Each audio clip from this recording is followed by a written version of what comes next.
Enredando las mañanas.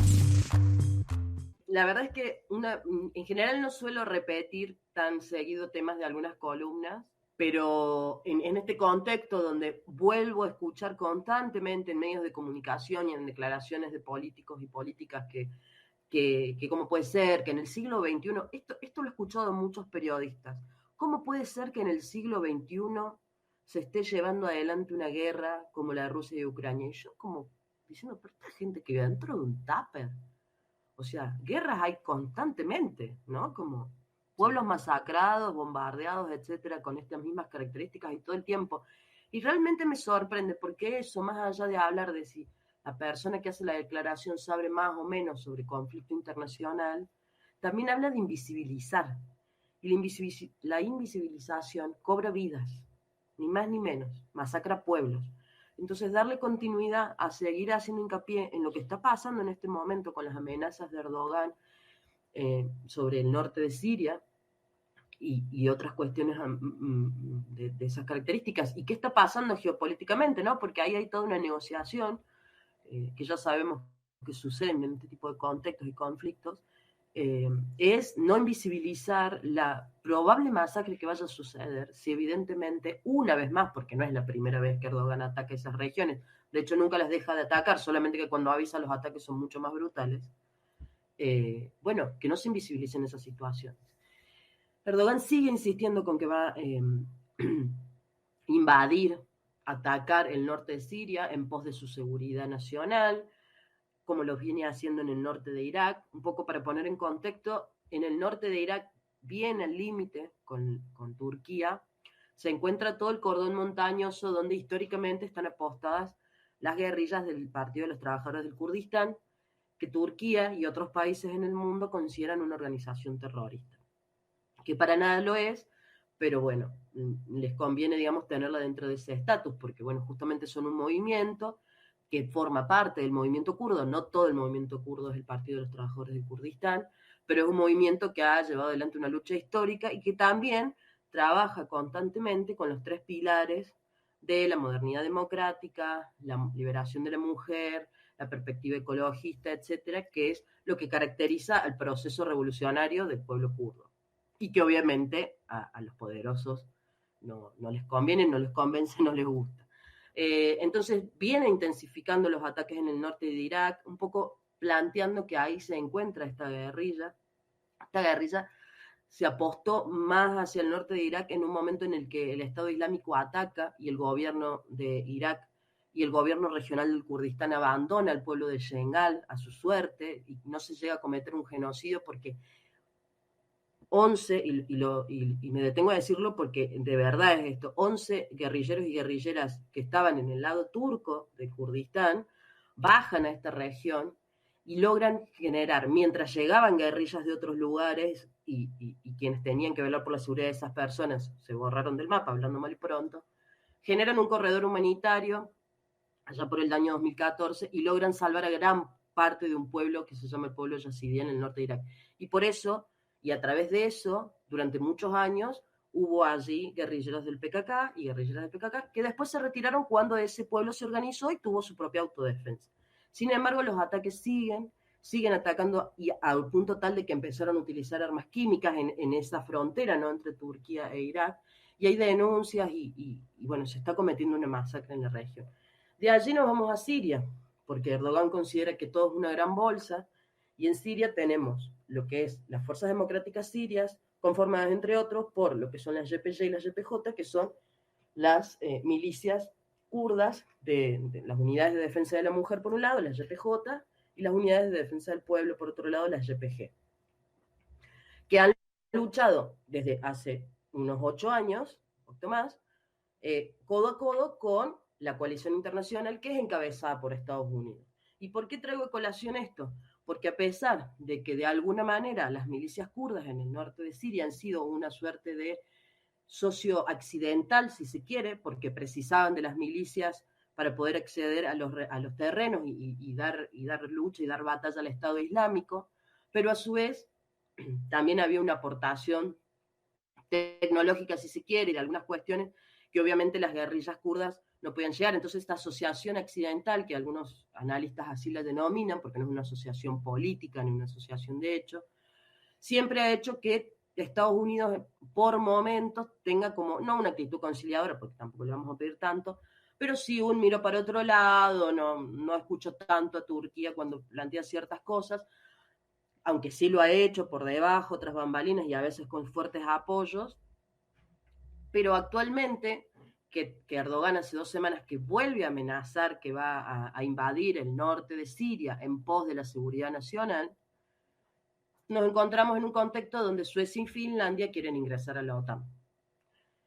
¿Qué es lo que sucede? Turquía está utilizando su derecho a veto dentro de la OTAN para bloquear el acceso. ¿Por qué? Porque Suecia y Finlandia, entre otras cosas, digamos, que pueden o no parecernos adecuadas que ingresen o no a la OTAN, sí tienen un fuerte apoyo al pueblo kurdo, porque tienen mucha comunidad kurda, sobre todo en Suecia. Entonces, Erdogan pone de manifiesto que como tienen esta asociación, esta suerte de solidaridad en ciertos momentos, algunos políticos y políticas con la comunidad kurda, considera que va a ser un problema de seguridad que Suecia y Finlandia entren. O sea, no nos vamos a poner a detener a hilar fino en lo que implicaría el ingreso de Suecia y Finlandia a la OTAN, pero digo, en esta escalada de favor tras favor, Turquía, así como en otros momentos, utilizó otras herramientas de negociación, sobre todo la situación de refugiados y refugiadas, hoy utiliza su derecho a veto en la OTAN para bloquear el acceso de Suecia y Finlandia, que Estados Unidos sí quiere, y que le dice, bueno, Estados Unidos, vos querés que yo no los vete, entonces me tenés que dar el visto bueno con la invasión que estoy planeando en breve en Siria, en el norte de Siria. Y a todo esto, sumar que este apuro de Erdogan por cometer esta nueva invasión en pos de la supuesta seguridad nacional tiene que ver con que en el 2023 hay elecciones en Turquía, que a pesar del nivel de represión y de violencia que él ejerce hacia su propio pueblo, ya la gente está en un nivel de hartazgo impresionante porque se combinan varios factores, no solamente que ya esta suerte de la seguridad y que ataco regiones para que ustedes estén seguros, claramente es una pantomima y ha quedado más que demostrado que no tiene nada que ver, sino de que Erdogan ha puesto tanta plata en la guerra que descuidó la economía local. Y hoy Turquía está sufriendo niveles de desempleo y de inflación, que obviamente no son los de la Argentina, pero que por un pueblo donde siempre primó la estabilidad económica y la no inflación en contextos, ¿no?, donde hay guerras, ataques, etcétera, etcétera, atentados, pero que lo económico siempre se mantuvo muy estable, hoy por hoy está en niveles muy altos, donde incluso hasta se pueden ver imágenes que nos retrotraen a momentos de la hiperinflación en Argentina, donde la gente va a hacer cola para conseguir el pan más barato. Entonces, evidentemente, es un momento muy delicado. Ya Erdogan en las elecciones municipales de hace 2 años atrás perdió a Estambul, que es la provincia más grande que tiene el país. Entonces, evidentemente se presenta un escenario donde es muy probable que pierda.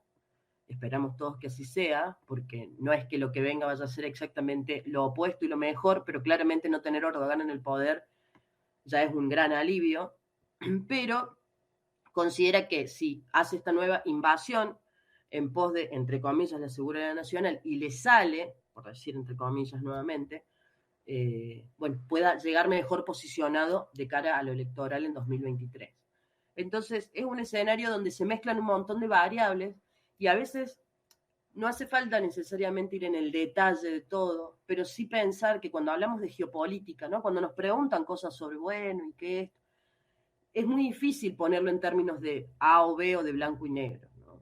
Imagínense todo lo que yo estoy hablando, el proceso de desempleo, de inflación en Turquía, que a su vez quiere lavarse la cara con lo de OTAN, ni hablar que con lo de la guerra de Rusia y Ucrania. Ellos Erdogan ha auspiciado de una suerte de árbitro y muchas de las negociaciones o intentos de negociaciones de cara a lo que está sucediendo con Rusia y Ucrania han sido en Ankara específicamente, ¿no?, donde él sale como el pacificador, entre comillas, de lo que está sucediendo allí. Y un poco es eso, es tratar de entender que no todo es tan lineal, que nada es lineal a nivel geopolítico, y que muchas veces cuando solamente estamos mirando con ojos de OTAN o con ojos de mapa mundial, en las localías pasan otras cosas, ¿no? Más allá de que mueren civiles y que hay guerras y que hay masacres que quedan invisibilizadas, también pasan estas cosas. Miren todos los hilos que se están moviendo por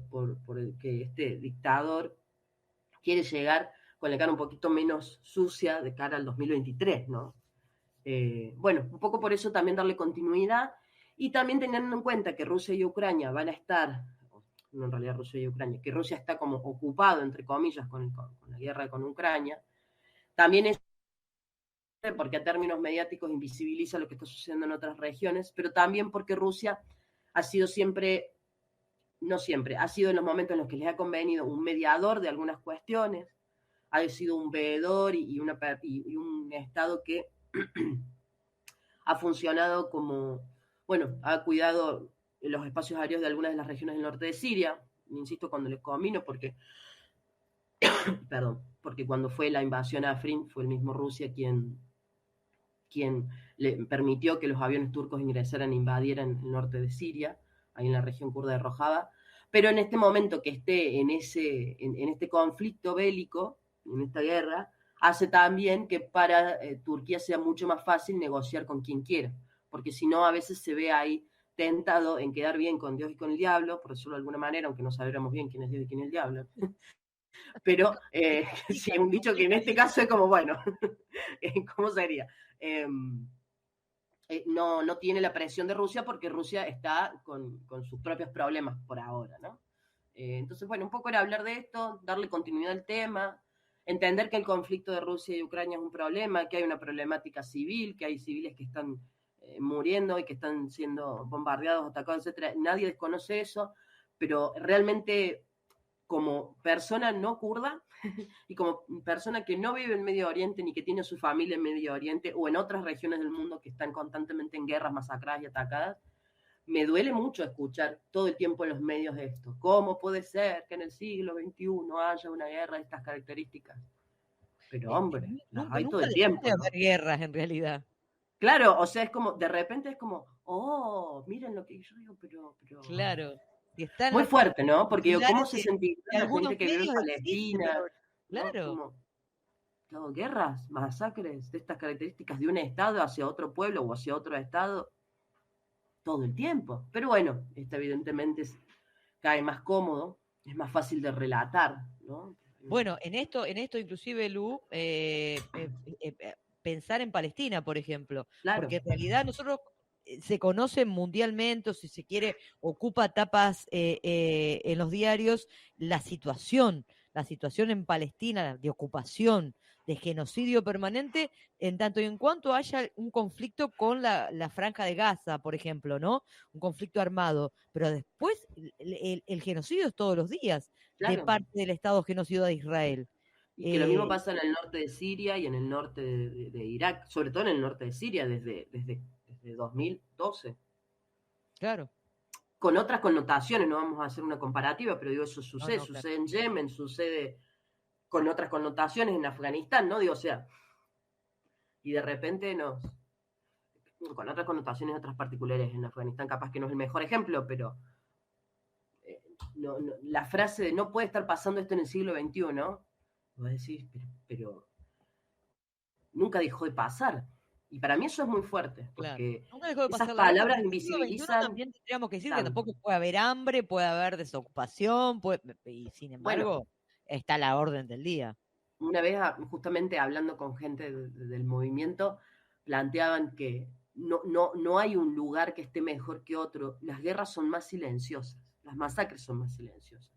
Entonces hacían una comparativa con Latinoamérica y las problemáticas estructurales de pobreza o las problemáticas estructurales medioambientales, ¿no? De contaminación y demás, y planteaban esto, ¿no? O sea, lo nuestro es más claro y directo, pero no quiere decir que en otros lugares del mundo no sucedan masacres, solo que son distintas y a veces más difíciles de mostrar de cara al público, ¿no? Porque son más difíciles de intentar, de interpelar y demás. Pero en verdad son diferentes formas de guerra, diferentes formas de masacrar pueblos, pero están latentes en el mundo entero.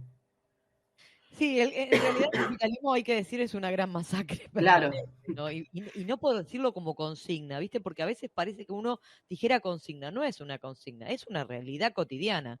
Si vos tenés campesinas y campesinos todos los días desalojados de sus territorios por el agronegocio, claro. a ver, tenés todos los días miles y miles de personas con hambre. A ver, Lucre, estamos en la columna de Medio Oriente, pero vos y yo somos Argentina. Pensar el hambre en este país es imposible. Es imposible. No podría existir, ¿me entendés? Totalmente, Y sin totalmente. embargo, estamos ya a casi cerca del 50% de las familias por debajo de la línea de pobreza. Sí, sí. Así que bueno, Lucre, bueno, muy interesante porque aparte, a ver, esto que estabas diciendo, me quedo con esto, no solamente que sigue pasando en el siglo XXI, nunca dejó de pasar. Ujú. Tampoco va a dejar de pasar si en realidad no somos los pueblos quienes nos paramos ante el genocidio. Y tampoco va a dejar de pasar si no empezamos a pensar si el capitalismo, el neoliberalismo es global, necesitamos globalizar la resistencia, si no es Sí, muy complejo. Si la sí, sí. fragmentamos, digo, ¿no? En este Es un sentido. gran logro del capitalismo, de hecho. Exactamente, fragmentarnos. Entonces es como me queda lejos y no termino de entender muy bien. Y por supuesto, cada pueblo, los pueblos tenemos nuestra cultura, nuestra idiosincrasia. Claro, entonces aquello que nos queda lejos no terminamos de comprender, pero no, sí tenemos que comprenderlo y también comprendernos a nosotros y también pensar estrategias global no solamente de resistencias, de cambios realmente, sino nos vamos a pasar ciertamente siglos y siglos resistiendo. Enredando las mañanas.